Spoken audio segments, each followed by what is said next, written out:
Review of Nick Wally's Depp v. Heard, The Unreal Story, Hollywood's Dread and Loathing. After calling it quits on their tumultuous, drunken marriage, Johnny Depp and Amber Heard graciously gave us two legal epilogues. Depp initially sued the Sun for branding him a wife-beater, but the judge in London rejected his case after accepting Heard's description of his violence. A jury in the US eventually awarded him $15 million in damages after he sued Heard for slander. Following Depp's legal battles with Heard in both courts, Nick Wally's, the journalist best known for revealing the dishonorable prosecution of postmasters who accepted responsibility for a malfunctioning computer system, has now written up the incident as a modern moral fable. Wally's describes his account as unreal story because its astral protagonists have long since lost touch with the reality that keeps the rest of us connected to the mundane earth. His book, which draws grand conclusions from minutiae, depicts the conflict between two alternative universes, terraformed by subpoenas, depositions and witness statements in which truth has become entirely subjective and relative. Depp and Heard got along well and had a nice romance. He auditioned her for the Rum Diary and loved the impression her posterior left on his sofa so much that he wouldn't let anybody else use it for the rest of the day. She was so flattered that she said he made her feel like $1 million,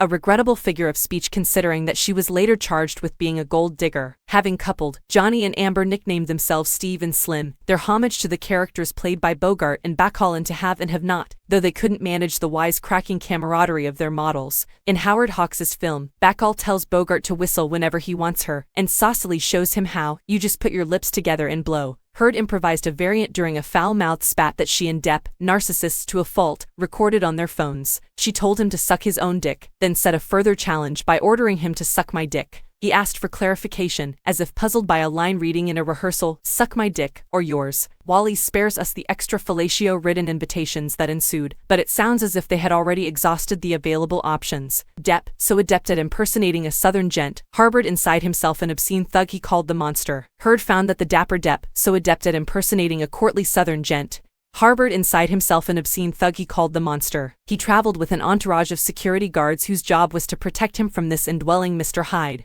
He also employed a nurse who served, not very effectively, as his sobriety coach. While scoffing prescription drugs, snorting cocaine and chugga-lugging vodka, he allegedly kicked Heard, broke her nose, and raped her with a bottle that deputized for his deflated penis. In lieu of any other climax, he peed on the walls and carpets in whichever luxury compound he happened to be inhabiting. By contrast with this psychotic mayhem, his antics as Captain Jack Sparrow in Pirates of the Caribbean look positively demure. All the same, Depp smarmily charmed the American jurors, who took against Heard because she failed to cry on cue when she testified. Further evidence of inauthenticity emerged to damage her case. She purloined the traumas of a confidante and passed them off as her own. A supposedly harrowing essay on abuse was written for her by an employee of the American Civil Liberties Union and timed to coincide with the publicity campaign for her film Aquaman. Even the blood from her broken nose was touched up with nail polish, and a specimen of shit that Depp alleged she personally deposited in his bed turned out to be canine. That incident prompted Depp's fans to call her Amber Turd, and one of them arrived at court costumed as a fecal Heard in a revealing copper-brown top, a dark chocolate-colored taffeta skirt, a blonde wig and a poo emoji hat.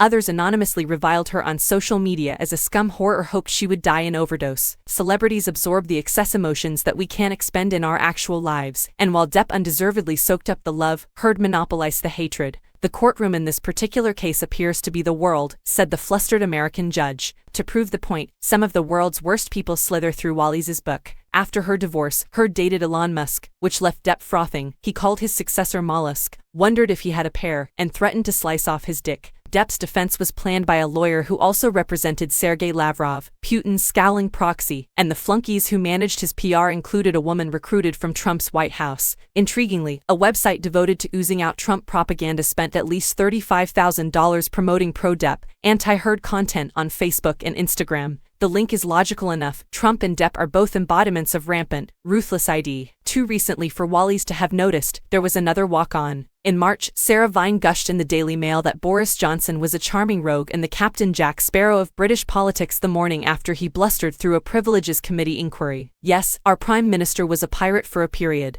With the aid of this additional ensemble of criminals, Wally's transforms the fight between Depp and Heard into a representation of the violent, wasteful times in which we find ourselves.